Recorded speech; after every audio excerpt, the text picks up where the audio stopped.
Welcome, everybody, to Pulse Chain Times. Today, we have some pretty special guests, guys that I hang out with a lot and have been working with forever, plus just been buddies with for a very long time. Mr. Brandon, Ragster, Riches, and Shane. How are you guys doing today? Good. Phenomenal. Thank you. How are you? Yeah. Better I'm yet. doing good. I had this thing that I was going to put together, but I got too lazy watching explosions on the news last night. I was going to put this silver medal thing together for both hockey, women and men's hockey teams, so we could give Fast Abdoul a silver medal on stream today. I'd like to point out that Canada's won 14 hockey golds in the Olympics, and the U.S. is now at 6. So you're almost at the halfway point. Keep pushing. So you're saying this is like a Lakers and Celtics thing, where half of the championships are held by two teams? that makes sense. How are you doing, Shane? Yeah, good. Yeah, it was a good hockey convo there, and it's I don't think hockey is that great in the UK. Gotta be honest. I think I've watched Not maybe so one much. game. Curling, though, you guys do decent at curling. Yeah, we do. I suppose football, right? Maybe male ice skaters also. You might have some good ice skaters. Figure skaters, yeah. Yeah. Well, Yeah. It's very awesome that you guys came on the show. Just to let everybody know, I've known Brandon for a very long time. First time I met him in person was in the very first PulseCon, hanging out up in a penthouse, having some fun and doing some constitutional arguments, right? Or some debate going on there. You and I and KG and some other drunkards that wanted to chime in as they passed by the table, but it was a very good night. Very good night. All roads lead to that, and I know that makes Fast Abdoul upset, but all roads leads to constitutionality. Yeah, I agree. I got this too. I did a special drawing for you guys. BTT Build the Tech, outstanding. Yeah, outstanding. Very nice. Pad furnished by the R.H. Griffin Foundation, or R.S. Griffin Foundation. Oh, you got the patch. Yeah, patch. Nice. If you showed up and helped move trucks, one time they had shirts. Did you get a shirt, Fast Abdoul, when you came down? I'm not sure. I got a bag of loot. I think I got hats. I got hats too. I think it was the second time they had the shirts ready. Could be. Yeah, I'm only a one-timer so far. Yeah, it's a good time. Good stuff. And Shane, I've been hanging out with Shane for a very long time. Very super late for him. 2 a.m. Pacific. I don't know what time that is for Shane. Yeah, it's not too bad. It's like 10 to conversations when his son is coming up about game theory and gossip and all kinds of bullshit. It's unbelievable, but good, really good guys. Well, you got to stay in the loop a bit, haven't you? Yeah, you guys have been very, very busy though. Yeah, I know from personal experience, you guys are helping me build some stuff. You've helped a lot of my buddies build some stuff, and now you guys are actually building some stuff yourself. So I think that's awesome. Yeah, we've been tremendously blessed this entire bear market. To be quite honest, I think the role that we're trying to fill at least is just having an avenue for people to come and be able to build anything. It doesn't have to be Web3. It can be websites. It can be apps. It can be anything you can think of. Just come to us. I think we can make it happen. We've got the team to be able to do it, and we can do it in a trustworthy way, because that's the number one thing that ironically is missing in crypto is trust. But at the same time, trust necessarily isn't a good thing. So, but in this instance, it is. because everybody that tries to build something, many people, they get screwed by the developers quite a bit. So we wanted to change that, especially for Pulse Chain, especially for some communities on Ethereum too, and just anywhere, EVM chains generally speaking. We can provide that service for people, and I think we have the track record at this point to show that we have the ability to execute on what we say. We're going to quote you, and that's also another thing too. It's like people can say that they'll build something, and they have the best intentions, but they don't have the skill set to be able to pull it off, and that's also a trap that people fall in quite a bit. So, very, very fortunate to have partnered up with Shane and Scott and Triplet Dad. I definitely appreciate the introduction, because that's how all this kicked off. No problem at all, buddy. I like sharing good stuff. This kind of touches on when you were saying other things besides building, audits, Web3, right? Websites. I saw this post you put out yesterday. I can't tell you how much stuff right now that I see that's kind of got the vibe code thing going down for it, and people are somewhat surprised that it's having issues. It's kind of a funky thing. The people that are building this stuff don't go with audits, don't go with reputable companies, or companies with a track record within the community. It's baffling to me. Yeah, and I mean, they might not have the budget. That's the thing. But the problem is they don't think about the consequences before they go ahead and do the action. That's the problem. And once you deploy the code, you can't undeploy it. So, and the problem is, if you don't understand the code, then you don't understand what will happen when it's deployed. It's a bit more. There's a bit more of a problem on Web3 than it is Web2, because Web2, okay, maybe it didn't have anybody's personal data in it or money, but with the blockchain, obviously, there's a lot more that can go wrong, and everything can be rugged underneath you. So, yeah, there is that aspect of it, but vibe coders, like, by definition, don't know what the code is that they're producing. They just trust that the AI knows what it's doing, and they will then deploy it. Is that what vibe coding is? Is coding with AI? Yeah, Okay. basically, it's vibe coding is essentially like you're just a normal guy, don't know anything about coding, but you're gonna tell the AI what app you want to, I don't know, replicate. I suppose a lot of it is kind of slop, really, but like essentially it's the idea, though. The idea fundamentally is what's going to either make or break the app or the website to start with. And the problem is, if you ask the AI what a good idea is, a lot of the time they're not actually very good ideas. They're just kind of generic stuff that they've kind of sourced from the web or whatever. And they might put a spin on something that already exists and is already profitable, where really you want to be looking at niches and areas where you can fill in a gap, or because you've got more chance of that than you have competing against something that's already in profit and already got users, unless there's a massive market and you can kind of be second or third or whatever. And it's only really filled by one single company. A lot of the time, the AI will reach for that. That's the problem with it. Here's my view on it.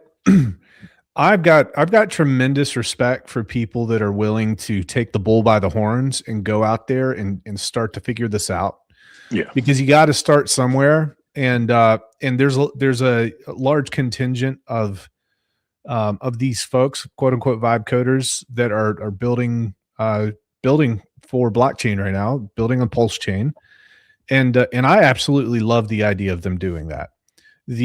The only concern I have, I'm afraid that we're going to have a tidal wave of really, really bad things happen, probably in a very similar window across Pulse Chain and other places, where folks who know how to take advantage of people who haven't been in the space long, I think they'll really go after them. You got to be careful. So even if you're vibe coding, understand that you're saving costs by doing that, but don't skim on the cost of reaching out to somebody and have somebody audit your code, because you're dealing with real people's money, and you're also dealing with legal liability and quite a few other things. So just be careful. And I just want to say, like, shout out to those folks, man. I think it's awesome. I know a lot of people are punching these guys in the face for doing it, but it's like they're just punching them in the face because they're doing something. That's the nature of the beast right now. Yeah. So, I mean, vibe coding plus an audit, could that be a win? Yes, that's the entire point I'm trying to come across. Like, you've got to get an audit if you're dealing with real financial value, because there's so much that you don't know about the way this stuff works. So you got to, and you know what? You can use us if you want. I don't care. I just want you to use somebody. Just use somebody. Yeah. I agree with that. I would like you to get somebody that has a reputation within this community of building or auditing successfully, right? Mm-hmm. So I didn't jump with both feet into my relationship with Shane Scott.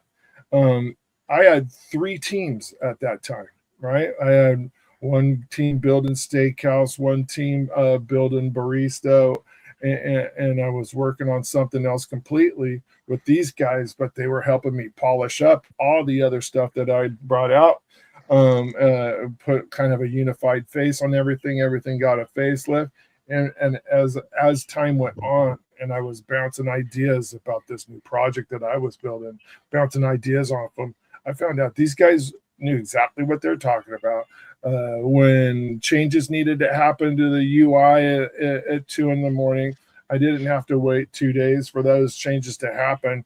Those changes were coming at, hey, you should hit the refresh button. It's ready to take a look at now. It is just I've experienced other than that, and that is really awesome. Probably be 9 times out of 10, unfortunately, but yeah, it's just the way it is. The longer they can keep you on the hook, the better. It's unfortunately most development companies, and if they can get you using something proprietary, they will, right? So yeah, it's but I'd then say, go ahead, it's just it's a bit of the nature of the beast, you know. But once you see it and once you know about it, you kind of know why they're doing it, right? And that's important. But as long as they're building something for you that anybody can code on, whether you're there or not, that's the best way to build something. Because then it doesn't matter because it gives you the option to choose whoever you want to continue it. You know, it's not like you have to stay with us or stay with whoever you started the project with. But yeah, I think that I've seen another question that's probably on people's heads who are watching this is like, how much does it cost for an audit? So, Shane, you can agree or disagree with this, but I would say, from what I've seen, it costs on average anywhere from $300 to $500 per smart contract, and then depending on how established the team is and their brand and how well known, it can go all the way up to $1,000 or $2,000 per contract. There's some people that are paying $30,000 for a contract. I don't think you really need to. I think a lot of those folks tend to be ripping you off, and unless they're just providing absolute incredible features after the fact. But you know, what would you say, Shane? You say 1,500 to 1,000 per contract is pretty typical. Yeah, pretty much. Yeah. Some projects might have many contracts, though, right? Yeah, correct. Like, exactly. Like 9 to 12 has like 27 contracts. Yes. I'd say for a DAP, maybe you know, like you got a dashboard and maybe you got staking and a few other things. Maybe 9 to 12 sort of contracts, right? And then it gets more complex as you go on. Some will price it as like a per line sort of basis, where they like count the lines of code essentially and then charge you on those, but on that basis. But But ultimately, if it's a fork of something, or it's say a meme coin or something like that, there's no real reason to charge crazy amounts of money just because it's technically already been audited, but you've just made like a slight edit to it or something. So Yeah. So like And meme coin would be $500 base. yeah, you know, it's nothing Simple crazy. contract, just Yeah. verifying that there's no Right. backdoors, there's no infinite mint option, stuff like that. Yeah, exactly. The other important thing here too is you're giving the keys to the kingdom to a stranger. So reputation is extremely important. It's really hard to skimp on an audit, because these same people are the people that find an exploit and they feed it to their buddy somewhere across the world, and then they exploit the contract and split the earnings on the side. So it's important to find somebody who is reputable, who's had a lot of audits with good reviews, because you can get hurt, man. It's really the Wild West with all this anonymity out there. You got to be careful. Yeah. And it's kind of the added thing as well. I will make a caveat there that I think we did have a mistake in the past when we first started. This was maybe, I can't remember now. It's maybe 6 or 7 years ago, and that audit was actually by what's the name of that Certic. large? Yeah, Certic. So Certic did the audit, and the contract got exploited, and they also didn't see the exploit, even though the client paid them. I think it was 32,000 or something. In your guys' opinion, do you guys think that these big brand names, Certic, so all the other, the top 5 or whatever, do you think that they are handling those audits in-house, or they're charging you 30 grand and then they're subbing it out for 2 grand to one of the guys that you could have contacted directly? Probably a combination of both. But I will say that I've had direct contact with Certic auditors that work for Certic. I will say that. And I know that they do have a little bit of turnover. Like I'd say about 1.5 years ago, 2 years ago, they had significant turnover and they had to get a brand new audit team. But for the most part, I think they stay in-house. Now, I also think that's why cost is driven up so much, because they have such high demand, and then they go along the lines of, we'll just keep pushing price up till people tell us no, because we have only a big enough team to be able to handle X amount. Right. So you've got that as well. But then they also have extra added features, and they've got their website. You publish the contract on there. It's verified. If any changes are made, the public can look up that contract to check and see if changes are made, and then they'll put a red flag on it after the fact, after it's been deployed. If a change has been made, like little things like that, they start to upcharge for. And they've got a couple other things they upcharge for, but ultimately it's like, you get a 15 contract project and they're charging you $30,000 or 40. And what they do too, just to let everybody here know, if you're going to be in the market, they will anchor you extremely high if it's your first time doing business with them. They will anchor you at 30, 40, 50, 60K. And then, by the time you've done 5 or 6 projects, they're in like the $9,000 range, $15,000 range once you've been established with them. So it's just, you got to be super careful. Try to get things audited when it's not in a bull run. That'll push costs down quite a bit as well. It's like it's a plumber, right? Like if they're busy, they have lots of jobs, they don't really want your job. Exactly. They may quote high, right? And if you take the quote, they'll be like, okay, yeah, we'll take your $40,000, I guess. Yeah. We try at Build the Tech, we try to stay around the $500, $750 per contract. We want to be as reasonable as possible. We also want to make sure our engineers get paid, and they're putting significant time going literally line by line in your code, and then bouncing it off known exploits, which that also changes constantly as well. You got to keep up to date with that. And then there's other tools that you can run the contract through to find issues. And so it's a crazy world out there in terms, and gosh, man, like Shane, I'm not going to mention the guys' names, but one of the reasons that you get a contract is so you can, or an audit, is so you can get that nice PDF that everybody can read and you can post on your website to say everything's good.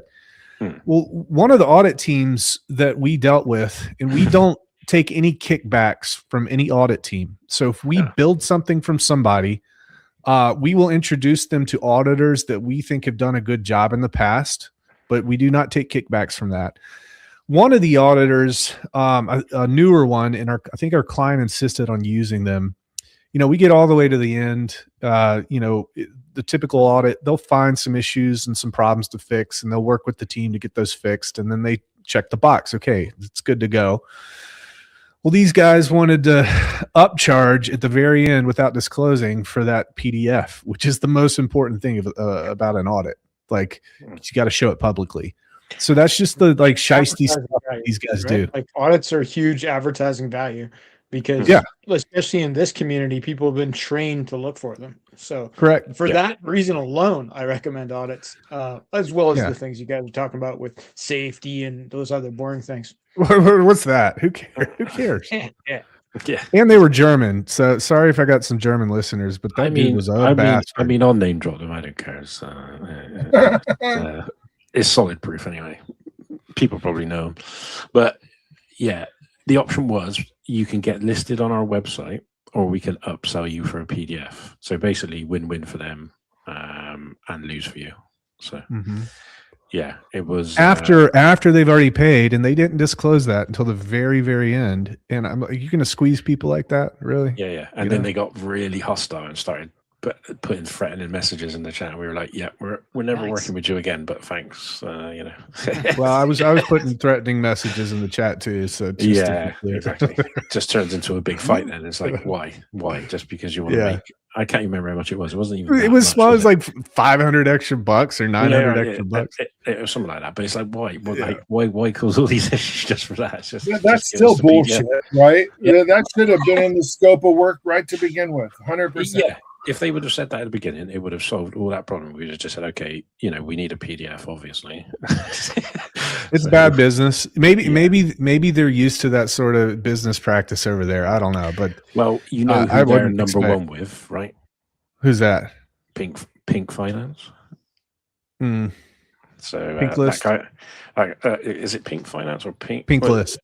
Pink's it's Pink Sale, is it? I thought it was Pink List. Let me see. It's the BSC Launchpad. It's from like 2022. That's Pink Sale. That's Pink Sale. Got it. That's it. Pink Sale. So they're used to shaking people down. Yeah. Because Pink Sale was a very shady site. Anyway, I've met the owner there a few times, and he's not exactly ashamed to say that he does rip people off, and he laughs about it. So I'm prepared to be sued now. Let's do it. If I can get in the same room with that guy, that'll be awesome. Yeah. Right. Yeah. But yeah, a launchpad where you don't charge people to launch the project, but then you dump their tokens. That's essentially Pink Sale in a nutshell. So yeah. Well. Yeah. That is it pretty much, right? Yeah. We stay away from that too. Like if you do business with us, I'm sorry, but we're not going to accept tokens from you. We're just not. I think that's bullshit myself. I would like to pay you guys in tokens. Yeah, I bet you would. Yeah. It's just too many. It's too many. How many times have you seen that? Something goes south, and if you don't know the team that you're building for, something goes south with liquidity, or they blame it all on you. They're like, "Yeah, we paid you in these tokens, but I want you to hold them for a little while." Right? Yeah. You can't dump them day one. And it's like another reason why we don't partner with too many people is because, partnership usually involves them giving you some kind of equity. And it's like, well, what can you ever really do with this equity? Like, we can't sell it because we can't publicly sell down a token. It's just partnership typically means for us that we do all the work. That's what partnership means. Oh, yeah. There's that too. There are a ton of people in chat that have had stuff built by you guys. You guys have a huge following. So that's I can see probably at least 3 or 4 in chat that have had stuff built by the BTT crew, which is pretty preaching to the choir here.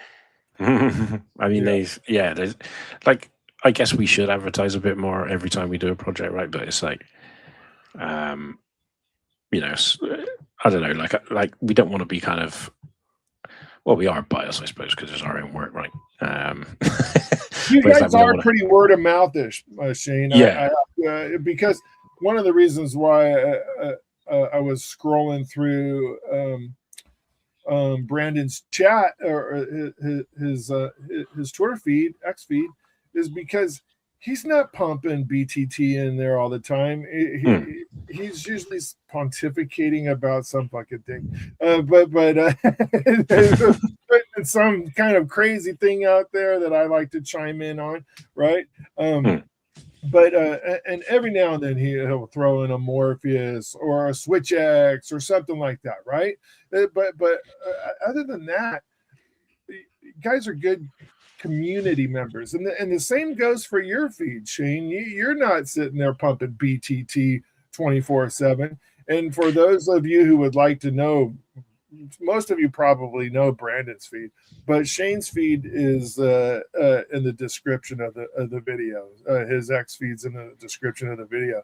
Give Shane a follow. He comes out with some pretty good stuff, and he'll ping me on it every now and then, and I'll retweet it.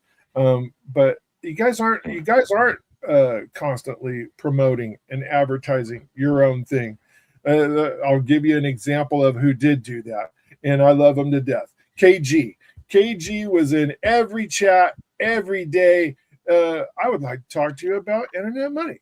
Right? He's good at it. He works that in to discussions about refrigerators. Right? The absolute king of promotion, and there's been nobody better at it in this community, I don't think. I agree. You guys are just kind of the guys behind the scenes that work by word of mouth, and occasionally I've seen you guys get very, very, very busy, right? And things tail off a little bit, and it kind of goes with the flow of crypto. But for the most part, you guys have sometimes a waiting list. I've seen that happen. We can't start on your project for 3 or 4 weeks, right? I've seen that happen a couple times with you guys. Where are you at with that right now? If somebody said, you know what, I'm thinking about building a fork of blah blah blah. What happens then from that point? You guys agree on a price? What happens? How far are you out? We ebb and flow. Yeah. What do you think, Shane? Well, like for me, the most important part of it is to actually tell them whether it's a good idea or not, right? Because like a lot of the time they think forking this is a great idea, but in reality it's a shit idea, and we're not afraid to say it's terrible. But you could do this. You could mix like that and that together, and then make a decent product out of that. So like some people say it's not. Some people get funny about it, and we end up losing a job. But at the end of the day, it's one of those things you just have to move on to the next thing and explain that, if we would have given you bad advice and built you a bad product, it would only come back to us anyway. So it's better to get all that stuff out of the way first, so that then everything moving forward is just positive, right? At least from my experience anyway. Yeah. The conversations that we have initially with folks can be slightly uncomfortable. And I'm sure that some of the people in this chat who have done business with us, they can attest to that. And it's not that we're trying to put you down or put your idea down, but we got to really tell you whether or not we think it's going to work. And then there's also there's like legal ramifications and just things based on research. And I say something like, listen, you might want to ask your legal team about this, because this could be something that you run into if we do it this way, the way that you want currently. So it's, but ultimately it boils down to us. We want these people to be successful. There's also a selfish tinge into that, is like we built it. We got our names behind it. We've seen how many times just things can absolutely blow up and spiral out of control in terms of narrative on Twitter and this and that. So we start that process of managing expectations at the very beginning, almost to the point where we're trying to talk people out of it. And it does get a little awkward. That's 100% true. I can't tell you how many times, probably a handful of times I've got midnight DMs from Scott. We really need to talk. Right? we really need to talk. Okay, hop in. We can't do this, and if we do this, it's not safe. And we'll sit there between midnight and 2 a.m. spitballing ideas till we end up on an idea that actually works, or we feel it will work, and they'll say, let's just take a break. I'm going to go run this by some other devs and see if that will work. And it's been nothing but a pleasure. And I can't, it may seem like I'm laying that on a little bit thick, right? There's been another dev team that I had that was like that, a little bit harder to get a hold of because time zones and stuff like that. But my discussions with Shane and Scott have been unbelievable, right? I've actually got the call. We can't launch this like this. We've got to change something. Oh yeah, I mean, I think I can remember where we actually got pretty heated at one point, right? Because you were adamant that it's going to work. You were like, no, this definitely works. And then I think we got like, I think it was like the day after we came back and said, well, look, we've done this test. It's definitely not going to work. It like it might work initially, but down the line it's going to break. And but yeah, you know, as long as we get to a resolution, that's the main thing for us, right? Like, because a lot of this stuff is influx decisions, where it's like, well, imagine that a crypto company that's building something that's worried about down the line. That's pretty wild. That's all we care about. That's all we worry about. Yeah, because kind of like. Yeah, it's like Brandon mentions, like their success. You know, any client's success is also our success, right? And it's important we don't just take any job. One for a reputation reason, and then two for you know, we want stuff to be proud of on our own portfolio and you know, group of dApps, should we call it? Even though they're not ours, we kind of treat them like they're ours. Like we kind of build it how we would want to build it rather than for ourselves. Yeah, exactly. And the same ethos as well, right? Because occasionally, I'm not saying this happens all the time, and it is quite rare to be fair. But you might have a client that comes up to you and says, well, I want to build this in it. And then I want to have this mechanism on the back end so I can do this. And you think to yourself, yeah, but you only want to do that because you want to be kind of taking out value slowly. So, and that's an awkward discussion because you don't want to say it straight up, like, well, I can see what you're doing there, but at the same time you work, you know, from that point on, you're kind of thinking to yourself, do I even want to do this job now? knowing that that's kind of the aim of it, because that's not really what crypto is all about, right? And that's kind of like what I want to get away from, and I want like what we want people to understand is, yes, crypto can be great, but it's not going to be great if it's a cesspool full of snakes, right? And you know, if we build something, you have a fix for the cesspool full of snakes. Well, yeah, technically, but yeah, I mean, you know, or you could just vibe code it and see what happens, I suppose. But yeah, that's it. It is like a slot machine. Hey, let me point out real quick, Shane. I really love vibe coders. Like I'm super stoked at these people. I want to point out, like I'm so excited, and I take their back. I just want them to be safe. That's all. Just be super careful. We're just in it all the time, guys, and we see all sorts of crazy stuff. Yeah, it's good that those people code. Use vibe coding. What's the? How does that affect the game? How does vibe coding affect the game? Yeah, I think like actual real devs, but they use AI to do the code. Oh, that's actually fine. Yeah. Well, but they still need audits. Yeah, they still need on the Web3 side on the contract. Yeah, but it's weird. So AI is like an accelerant. It isn't really a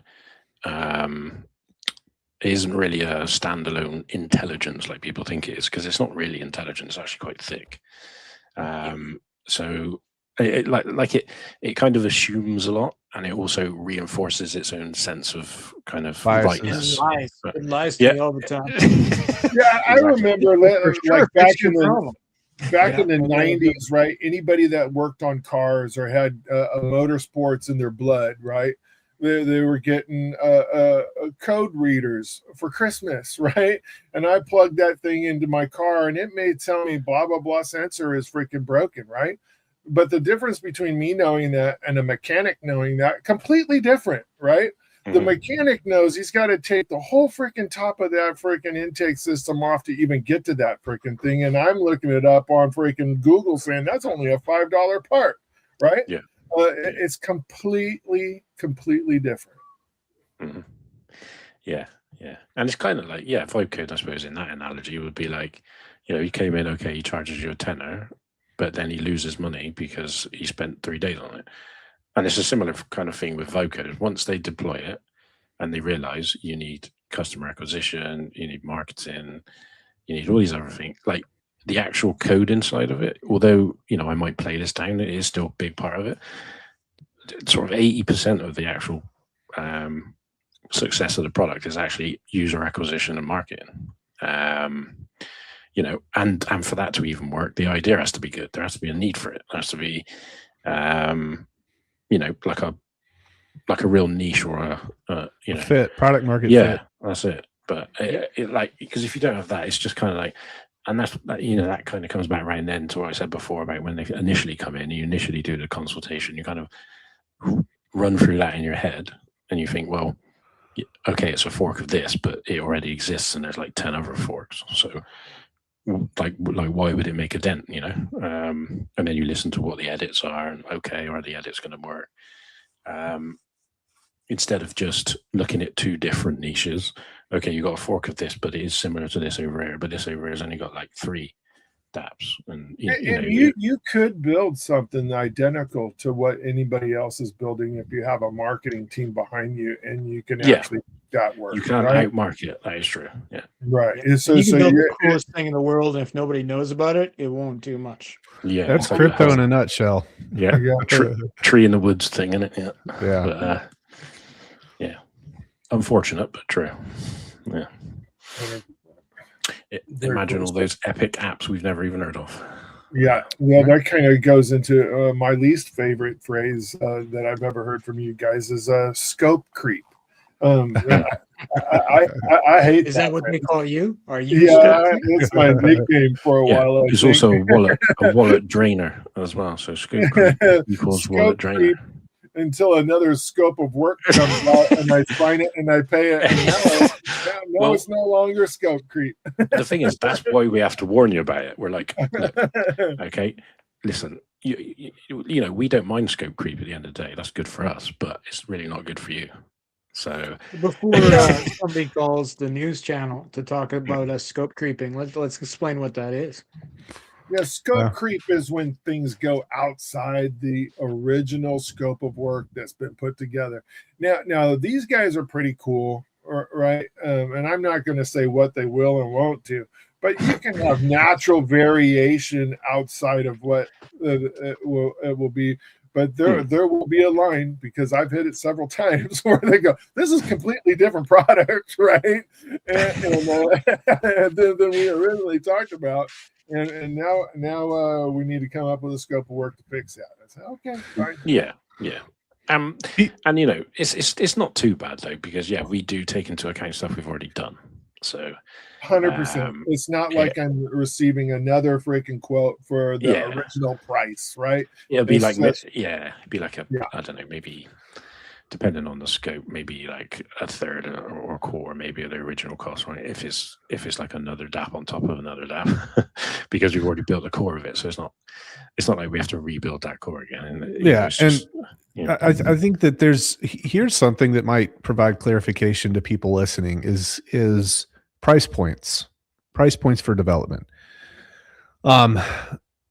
Sometimes we'll get some feedback to say, hey, I got this guy to do XYZ, and it was for half the cost of what you guys were quoting me.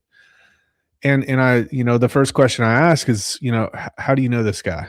Oh, well, just know him in Telegram. Okay. Did he give you any portfolio? Did you get any references? Did you talk to anybody that's done business with this person? I hate to say it, guys, but it's true. What country is this person from? Different countries will scam you more than other countries. I'm going to say that right now too.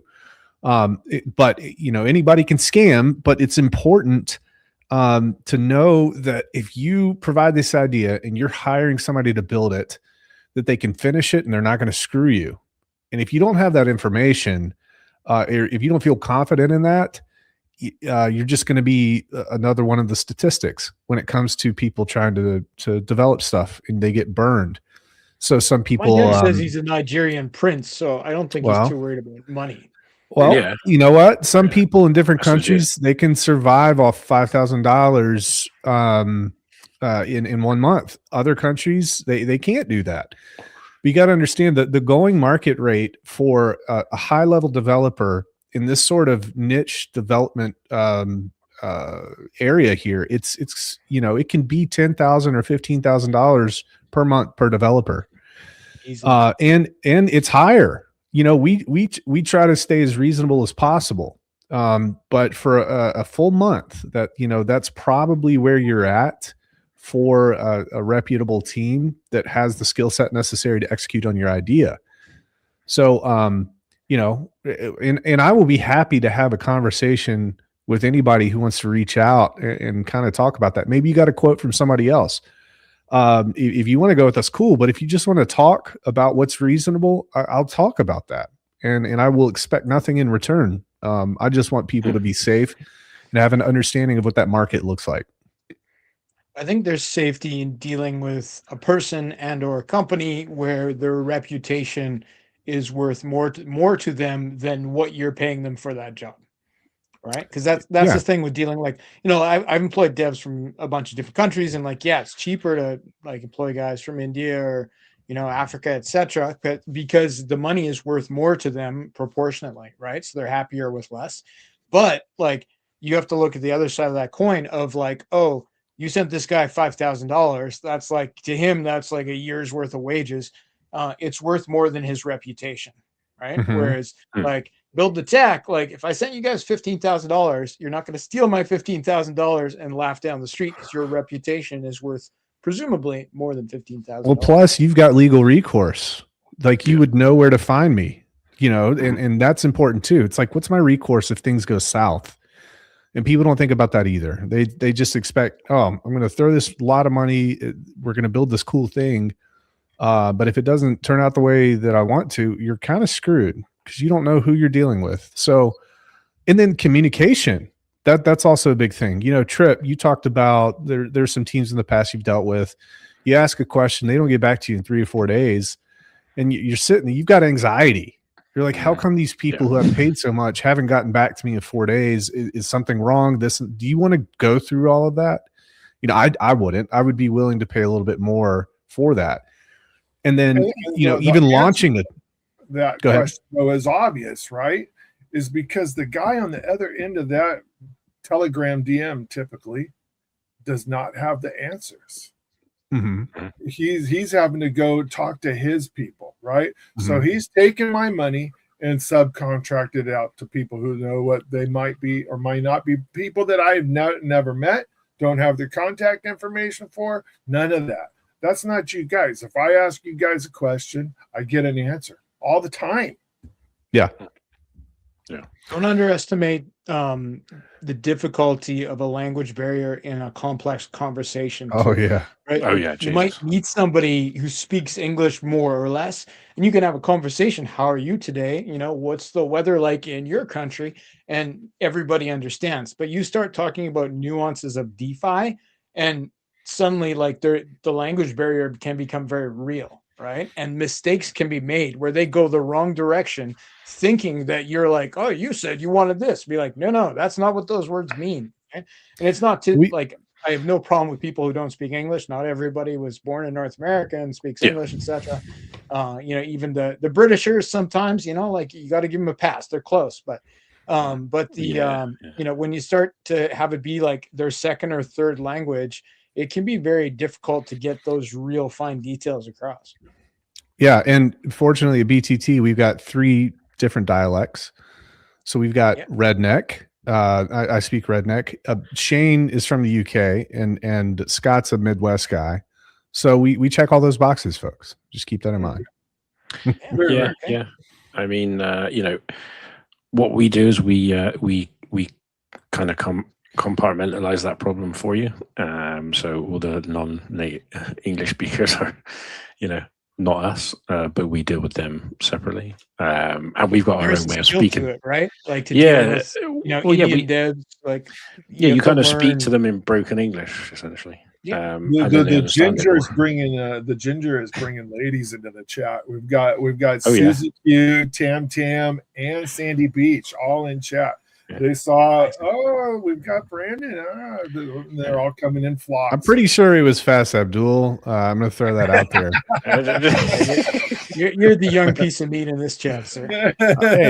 Hey, you're not are you a spring chicken or what's the deal? I'm the oldest or second oldest man in the room, I figure. Probably second. Yeah. I think you're a little younger. I'm like 45. So yeah. No, I got you beat. Okay. So wait, what? Even trip? Come on. Yeah, he's no. I'm older than. I was gonna say, geez, it's close. I was gonna say. A little bit, but that's another thing, right? You have guys here on this probably mid 40s or higher.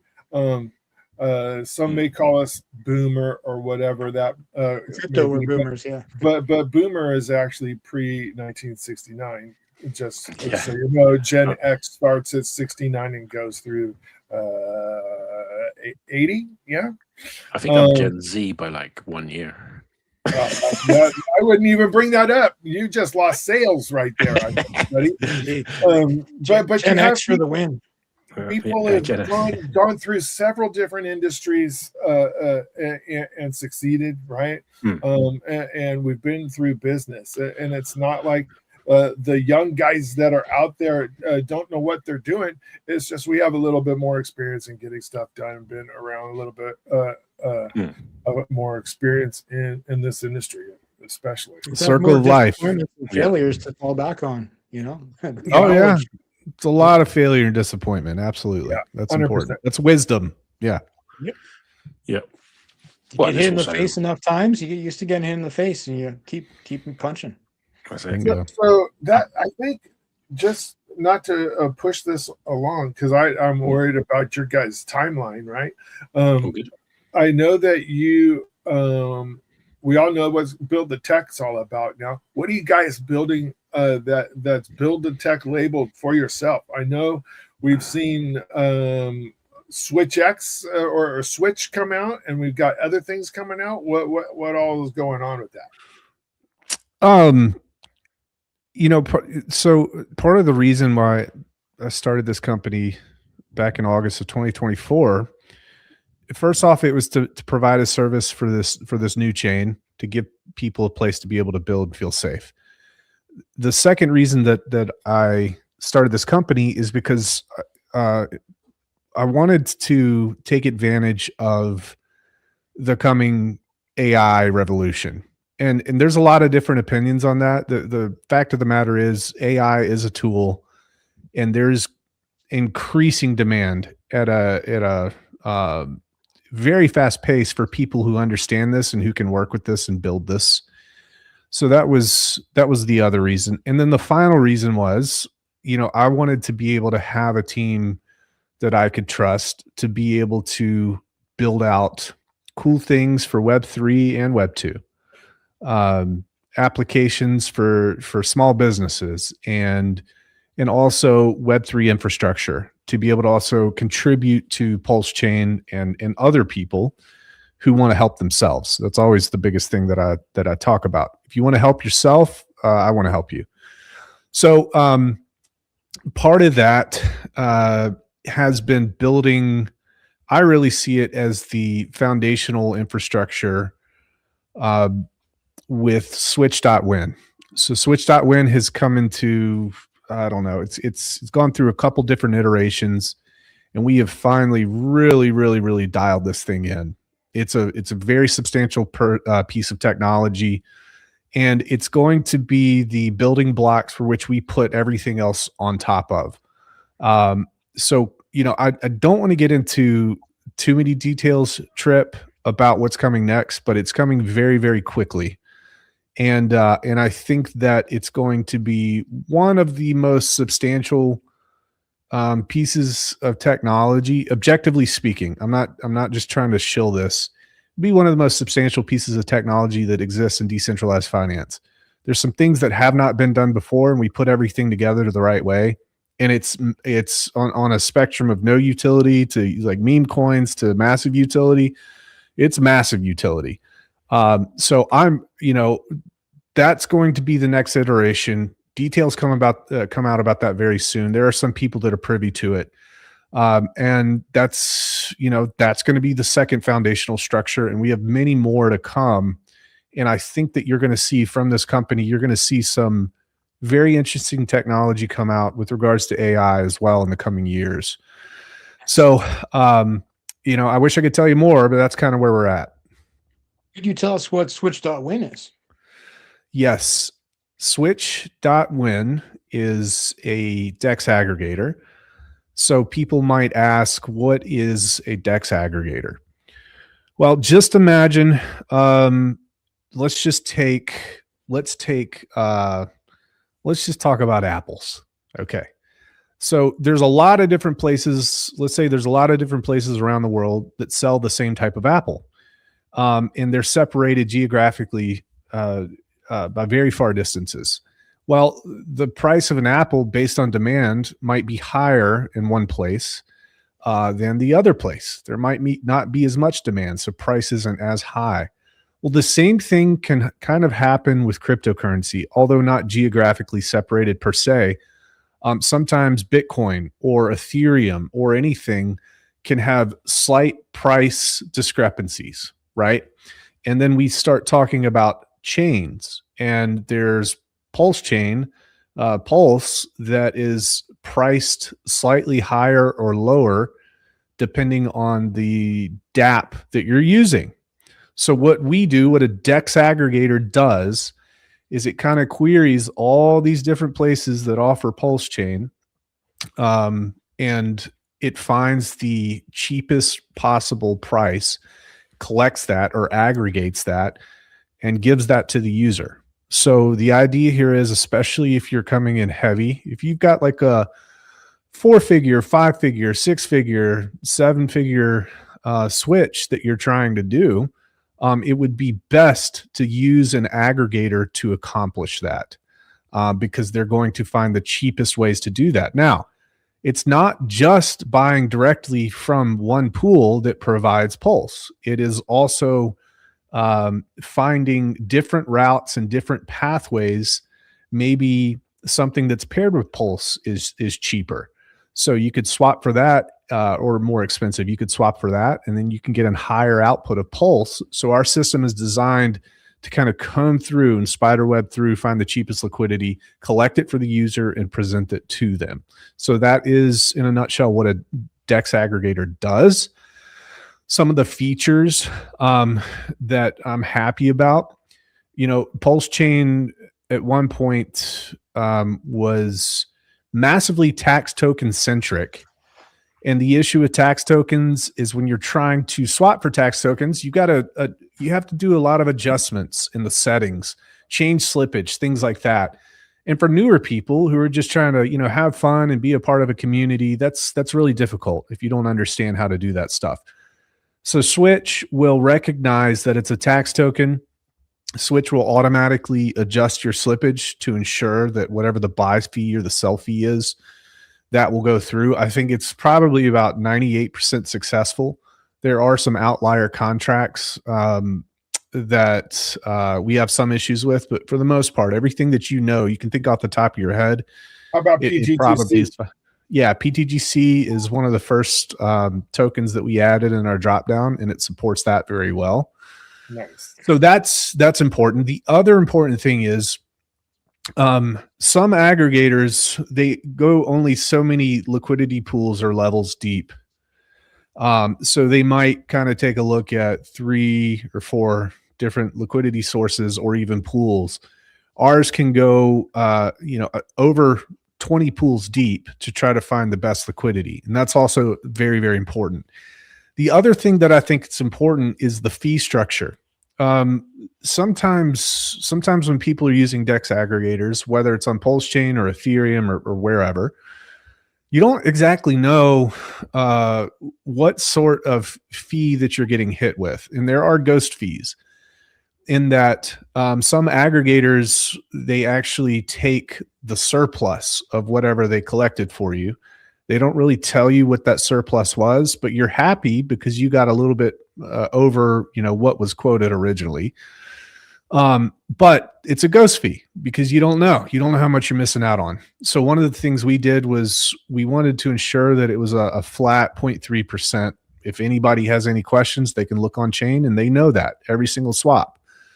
So I think that's important. Some of these aggregators, after their aggregator fee plus the surplus, they can be collecting 3%, 4%, 5% on somebody's money. Now, it's not necessarily that it's wrong. It's just that I want to be more transparent about it. So we implemented that. I think that's very important as well. We didn't have an ICO for this. This was completely built from the ground up for probably a total of 10 months.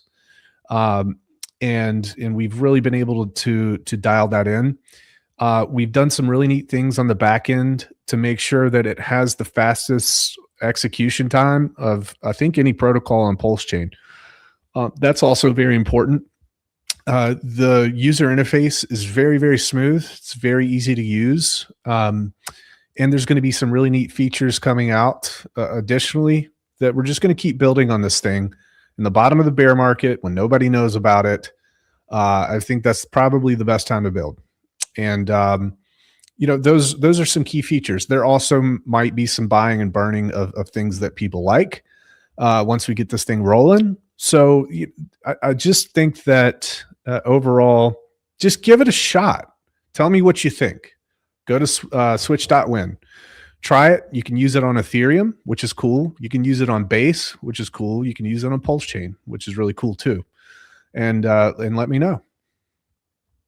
But no cross chain right now, right? No cross chain right now. And part of that, in my mind, there's just a lot of legal stuff that's happening in the background with nation states. And we kind of want the dust to settle a little bit. And also, it's very difficult to be able to choose a partner in decentralized finance because, again, you don't know these people. There's no way to see these people face to face. I can't look somebody in the eye and be able to size them up. So you have to be really, really careful about that too. So, one of the things that I've noticed in cryptocurrency is everybody wants to go fast. They want to build stuff super, super quick. They want to get it out there. They want to go. But what I've noticed is if you actually take your time, slow down, observe what's happening around you, you're going to be able to learn a lot of things from other teams that might be executing a little bit too quickly. And you can actually implement that and focus on building a quality project rather than rushing the process, which I think a lot of people do. So that's kind of the business philosophy that we've taken. And I think it's worked out pretty well for us thus far. I would agree with you. Vets, by the way, for those who don't know, this life wave patch guide, that's Vets. Is there MEV protection? MEV protection is not currently built into Switch. However, the substantial piece of technology I was referring to earlier that's very close to being announced that will have some MEV protection built into it, which will almost be a first for Pulse Chain, I believe. That's awesome, buddy. Yep.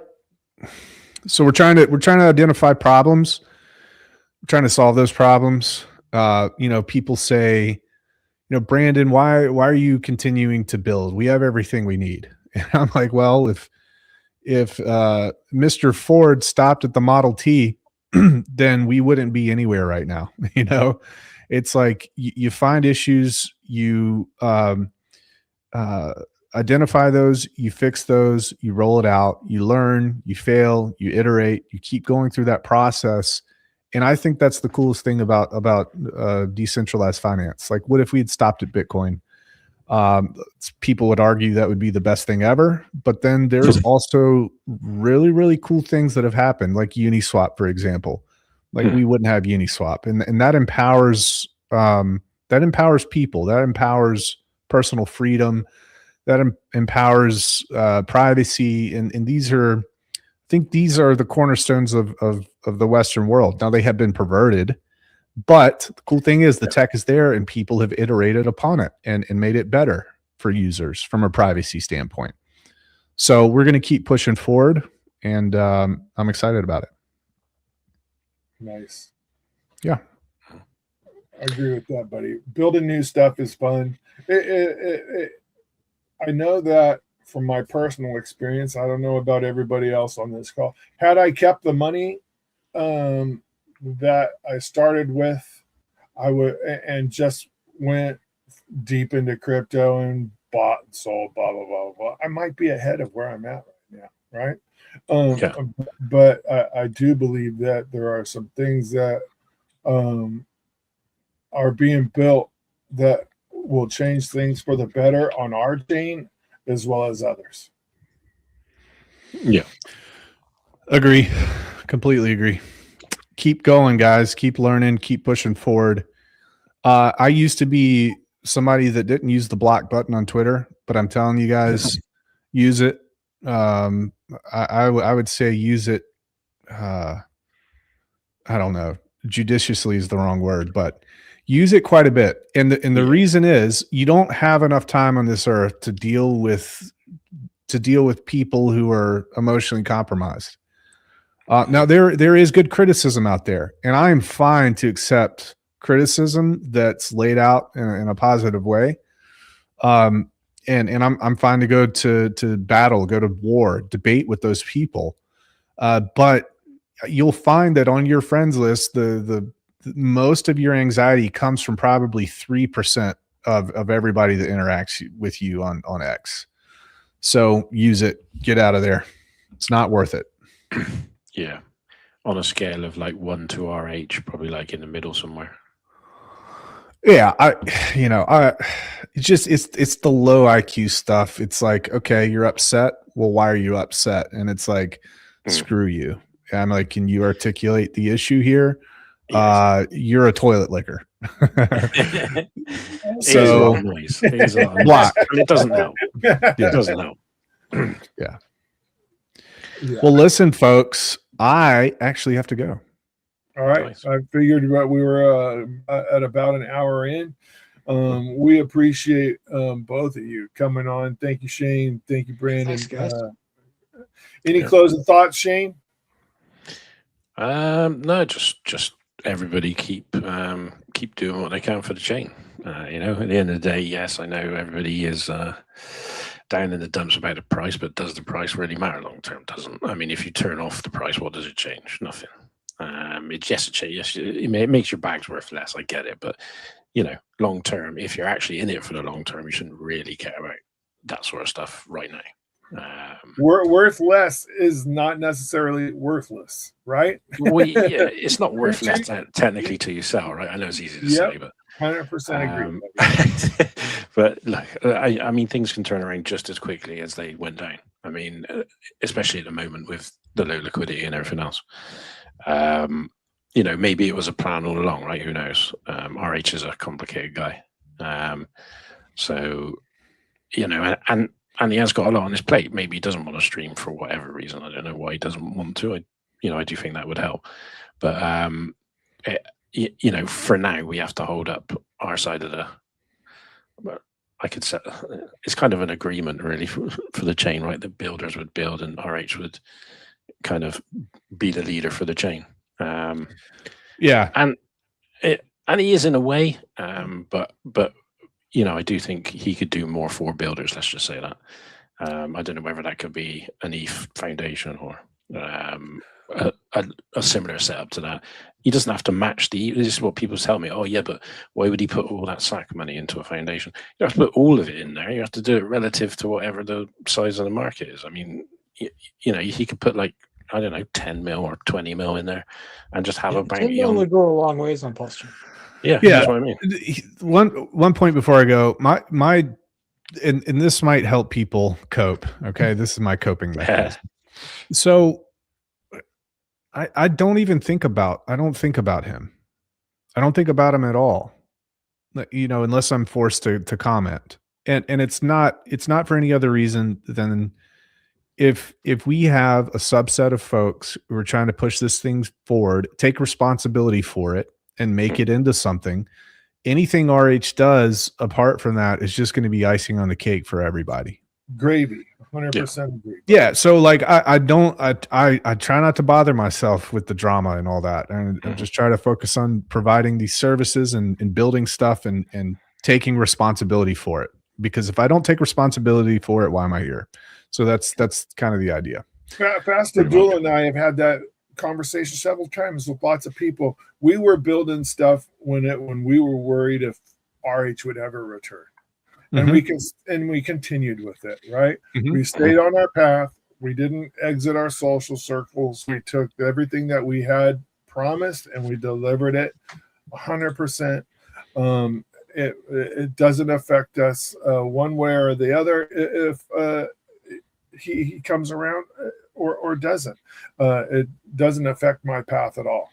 It will affect me greatly financially if he does return, I believe, right? But if he doesn't, I think it'd be positive. Yeah, I think it would definitely be positive. But for now, I'm on my path. I've told people the path I'm walking, and I'm not going to stray from it. All right, guys, I'm out of here. Before I go, Fast Abdoul, I need you to smile for me. And teeth. Yes. Yeah. We got the full smell. That's good. All right, guys, be good. Thank you so much for having me on. I appreciate you. Thanks, Brandon. Brandon. Take care. Right. Thanks, Shane. Yeah. I mean, I got another 15 minutes, so I can do, Nice. 15 minutes if you need. But yeah, what you been up to apart from crypto then? I have been guilty of watching bombs explode on the screen for hours at a time. Oh yeah, true. Since they started falling from the sky. What's your thoughts then on that? My thoughts are, not to go too much into politics. I was a rogue nation, I would invest heavily into drones. Yeah, tell me about it. Because it's weird. It's weird to me. They can shoot down all these, ballistics and all these other kind of fast missiles, but a little drone going 5 miles an hour, they don't seem to be able to stop. It's crazy. Unbelievable to me that how much damage is being done with drones on a daily basis right now. 100%. Yeah, it's kind of an oversight technically when you think about it, but yeah. Because they are cheaper. I mean, it makes sense. Yeah, well, wait till I dress those little things that they keep making in the labs that look like dogs, right? And I dress one up as a sheep and have it walk straight into town, right? Look at that. It's a flock of sheep coming home. Kablam, right? It's even cheaper. Yeah, even like cheaper. The bang for the buck is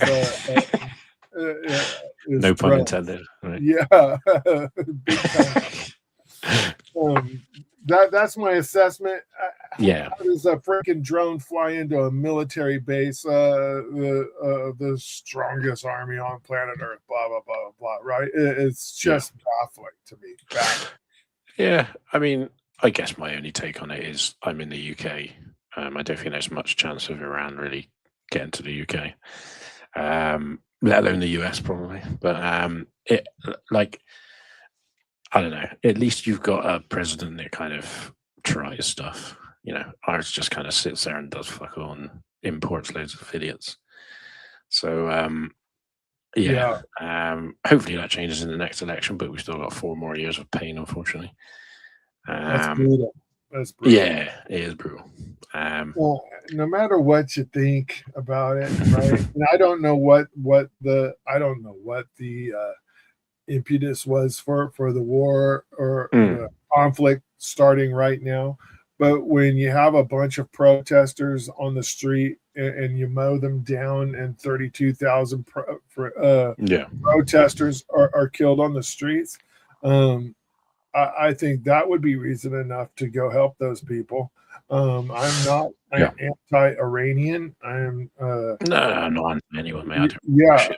I hope those people get their country back. I've seen pictures of Iran in the 50s, and they had Chevrolets, right? Yeah, they were. Yeah, they were quite westernized. Yeah, Yeah, they were very westernized. 60s and 70s. Yeah, not unlike Cuba, right? Cuba was very westernized before it was taken over. So I hope this ends for the best. But I am fairly surprised on how successful their offense is with the limited amount of resources they have. Yeah. Well, it's kind of like Afghanistan or whatever, or that's what I'm comparing it to, I suppose, because it's like they got like a decentralized, funnily enough, I suppose the correlation, right? But like a decentralized authority. So it doesn't matter whether you kill the leaders or not, because there's spread out, another bunch of people that can press buttons. So, right. I think they have a lot more buttons to press probably than the boys in Afghanistan had. At Iran's for sure, education level compared to Afghanistan, I don't think is comparable. Yeah, possibly. But it's I don't know. Like, I just think that they may require ground troops. That's my only kind of worry about it. But yeah, I mean, because I just can't see it being ended from the air. But Israel called up 100,000 troops. Yeah. That says to me, especially with the tracks that they've been doing with their vehicles, right? That tells me that they're paving a trail. Well, apparently it was them that they threatened, or so the story goes, right? So maybe they could go in with troops would make more sense. Yeah. Did it surprise you at all that they said, you know what, we're not going to shoot everybody that were in conflict, we're going to shoot all the people around us, right? Yeah, it was kind of weird. We are going to send drones to freaking 10 different countries and see which ones stick, right? And then they find soft spots and they freaking poke at it. Yeah. It was almost like they had a kind of pachinko machine and they just kind of, flung them out wherever they went. But I suppose it was strategic to a certain extent. Not sure what strategy that is though, because obviously you're kind of cutting yourself off from all your allies technically, because I think a lot of them were their allies supposedly, right? Bombs falling in Saudi and Bahrain and Dubai and all these places that you just would have never thought would be freaking getting a drone attack from Iran, that's for sure. Is pretty wild. Yeah. All right, so I think we're good, you guys. Nice. Everybody, I think this is we're gonna put a bow on this one. This is a wrap. Appreciate everybody coming by and watching this show. This was a great show. I'm glad to have these guys on. Build the Tech's doing great things with other projects, and they're building great things for themselves, which you'll see here shortly. Go out and use switch.win, and I think you'll see a difference in the amount of coins you receive. Yeah, and limit orders are soon as well. Once we got those up and going, it should be good. Limit orders will do wonders for our chart, buddy. A reliable limit order system will do wonders. Well, it's an actual on-chain limit system, not a order book essentially. But and there'll be other information coming out about that as well regarding how other people can join in as well. So it's a similar system to the cow solver system, but we're calling it operators essentially. But there is operators. That's a good name for it, buddy. Yeah. So you'll be able to fulfill limit orders essentially, and then get a cut of that. So. Covert operator. like Jason Bourne. Yeah. Jason like Bourne Jason. is. I wanted to be Jason Bourne for a very long time, and when St. Wolf said he wanted to have a party in Turkey, in that general region, I was all in, because I would get a red backpack and some binoculars and go around Bourne all over the country. So you were allergic to metal detectors, is that what you're telling me? Yeah, exactly. Nice. All right. How about you, Fast? Any closing statements? I'm here for the tech. Happy to speak with Build the Tech today. That was an interesting conversation. Hope to hear more from you guys. Whenever you're launching something new, let's talk about it. Yeah. Be soon. Yeah. Is this your first time on this show, buddy? Yeah. I don't really do streams too often, just because it's. Then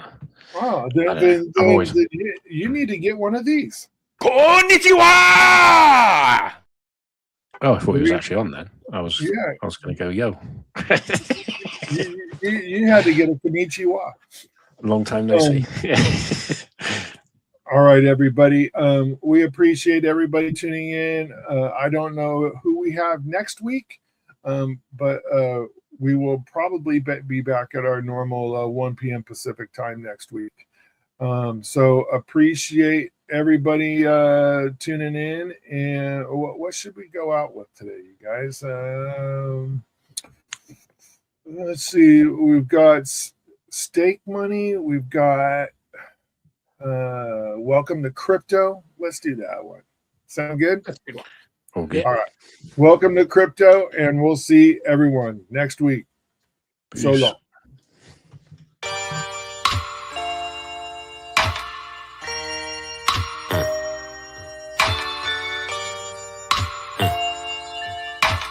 It's Bass God on the track. Welcome to crypto. We out here getting figures. Stop gambling and trading stocks. They're financial killers. But see, with every upside there's a slide. An embodiment of crypto is Hex. We got a winner. My name is Corey, an investor, and I'm winning. A Hexagon for life. I just retired, now I'm chilling. But see, I took an early L. Friends thought I couldn't tell if Hex was some magic money, and I was under a spell. But I exhale, cause my research, it didn't fail. I invested in Hex, then became a whale. I'm making waves now, I tell you there's a way how to stake it, then forget it, and chill in Dubai or Cape Town. But after the highs, there's always a drought. And that's when the scammers, the FUD, and the wolves are out. I'm trying to educate just to mentally stimulate people who felt like me, like I'm always missing my break. That's why I wait, man, I sit back, observe the bait. A piece of cake when the finished product's on the plate. So don't wait, go to hex.com, mate. Cause Hexagon's rep from the US to the Aussie state. Which means we down under, I mean we underground. I see you haven't heard of us, millionaires all around. You heard of Bitcoin, Ethereum, and blockchain though? Well, Hex is simply better code, Crypto 2.0. Welcome to crypto, we out here making figures. Stop gambling and trading stocks, they're financial killers. But see, with every upside there's a slide. An embodiment of crypto is Hex, we got a winner. So, back to the story, investors, they see the glory within Hex. Through a DEX is verified, we don't need a Maury, which means no middleman. No man to tell a story, stories told. It's on the blockchain, just a few years old. But this about the money, and money rules the world in politics. And if it's in the wrong hands, your baby girl, we're here to make a change. My mind's on future gains, we change the conversation, but the money made is insane. Are you a Hexagon or not? Does Hex always make new highs? The truth. Where all the haters at, shaking in they boots, while we show up to these conferences in $10,000 suits. That's something like, we ain't talking about the drinks of flight. Hexagons shine like you stargazing to the night. That's something like Mexicans shine like we stargazing to the night. Welcome to crypto, we out here getting figures. Stop gambling and trading stocks, they're financial killers. But see, with every upside there's a slide. An embodiment of crypto is hex, we got a winner.